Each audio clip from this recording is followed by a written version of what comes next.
Hey there everybody, Maya from MyQuest here, and I'm back again today with something a little different I wanted to try out. I wanted to talk to you guys about lighting, specifically outdoor lighting, but it doesn't have to be. When we go around doing lighting outside of our bases and villages and whatnot, we tend to do a lot of torch spam, right? Torches everywhere keep the spawns down and visibility up, but torch spam doesn't look that great. So then we try to throw in other things like lanterns and block lighting and stuff. But I'm sure every one of you has been asking yourself, isn't there more? Now, it's a little bit light for what we want to do, so let me make it dark and we'll get right back to it.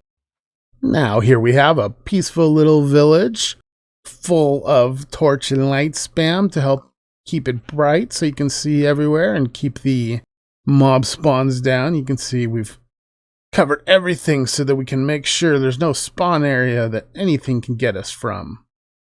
And it looks amazing. So much amazing, beautiful lighting, right? So then we try to get clever and come up with all sorts of different little lighting techniques to help fix the spam problem and make it look a little nicer, a little more natural. And one of those is the torch wall. See this one a lot. You just place a perimeter of torches and it doesn't look ugly at all. Looks great. Sometimes for out in nature, we'd like to put our lighting sources inside of a bush. Definitely helps hide the lighting and it's very natural. Sometimes we'll put a light source under a carpet out in the wild so that it looks natural. And that's great, but when you have a checkerboard of these, it tends to stick out still. Sometimes we make nice little campfires where we can all sit around and enjoy the nice light that the campfire provides to the area around.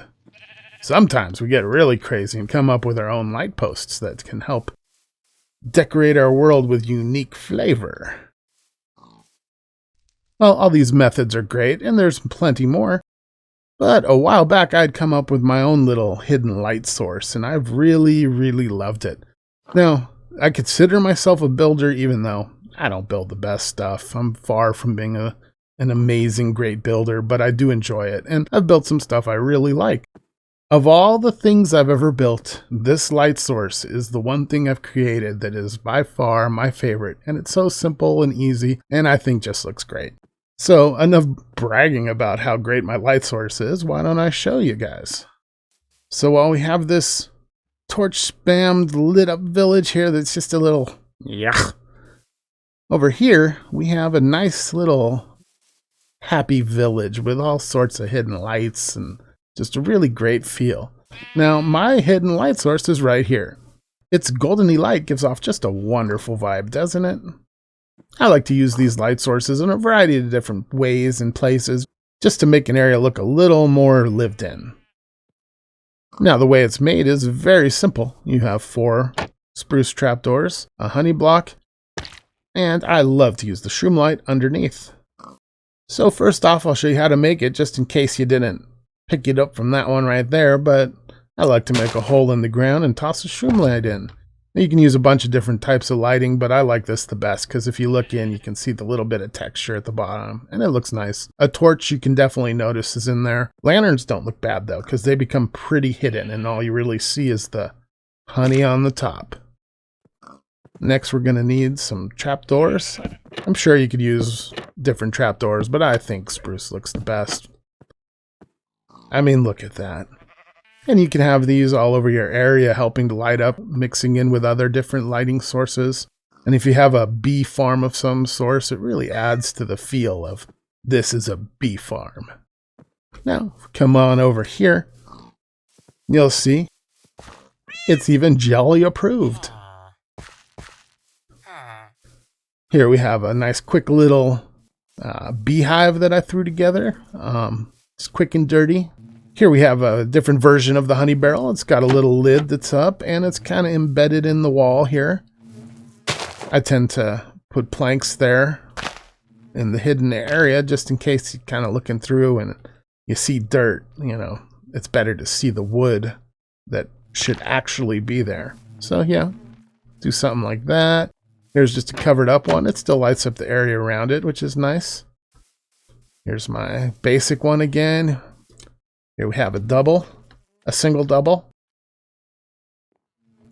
See, over here I put in one that's up against the structure here. Once again, I used the wood that's there to help hide the fact that it doesn't have a trapdoor on the side, and I think it works great. There's another double. A plain, clean double right there. Another single.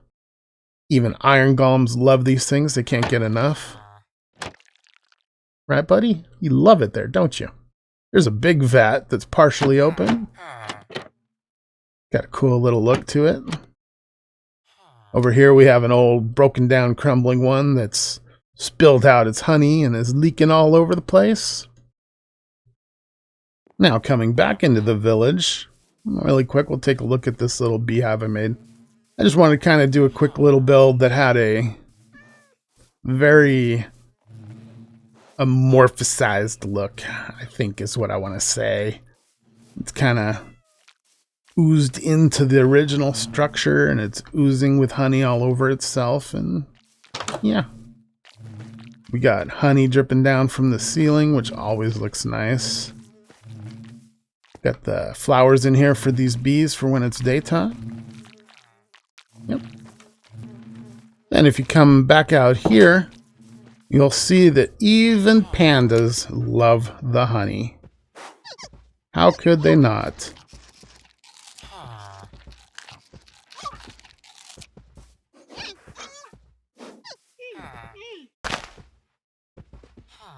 You guys love this honey, don't you?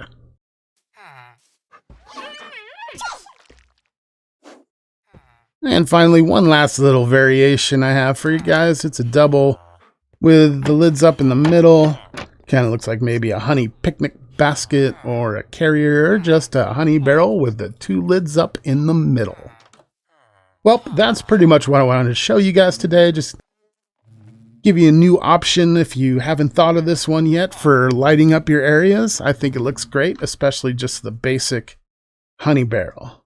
Oh yeah. Here's a triple single that's closed. You can do all sorts of crazy things with it. So now that I've shown you my little lighting build that I love more than anything else, I thought I'd show you guys this seed, this world that I'm in. I discovered this seed a little while ago, just looking for a seed for a new world, and I thought this was amazing, and I saved it. So I'm going to reload in a blank version where I didn't spam it all yucky like that, or make it look all beautiful with honey barrels, so that you can see what this place looks like originally.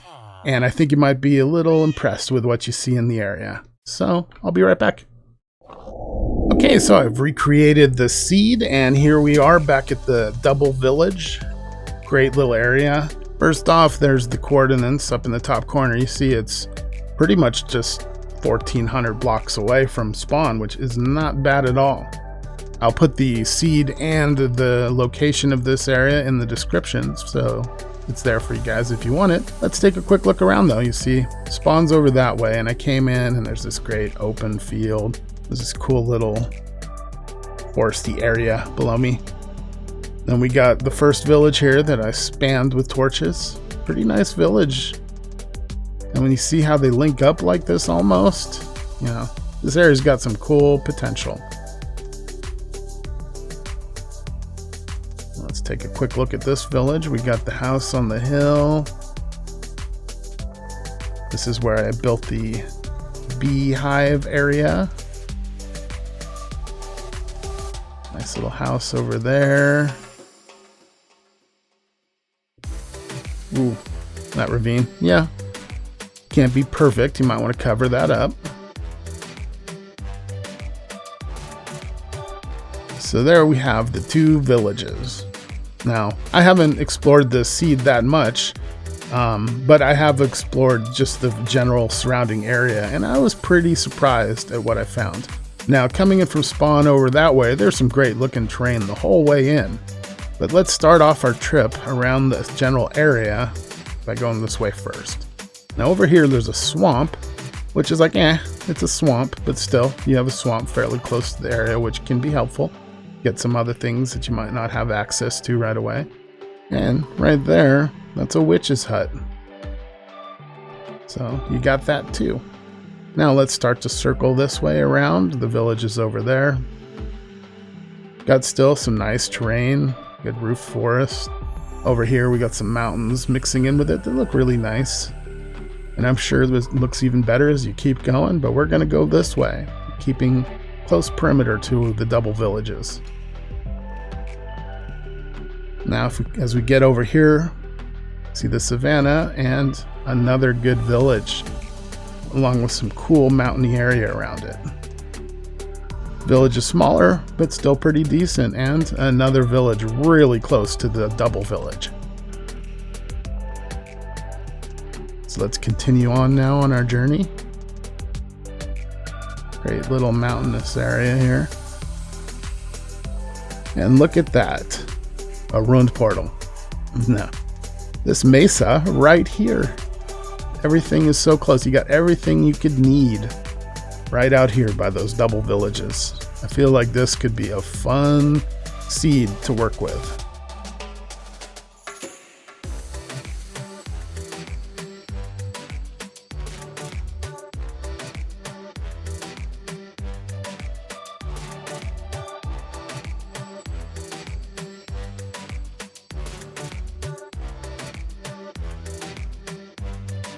And here we are coming back into the great double villages. So there you have it. I showed you guys my favorite little build that I've ever come up with, and hopefully you can find some use in it yourself. And I showed you guys this really cool seed. I hope some of you guys check it out and maybe build an amazing world here. I'd love to see what can be done here. But as for now, guys, thanks for watching. Take it easy, and I'll see you next time.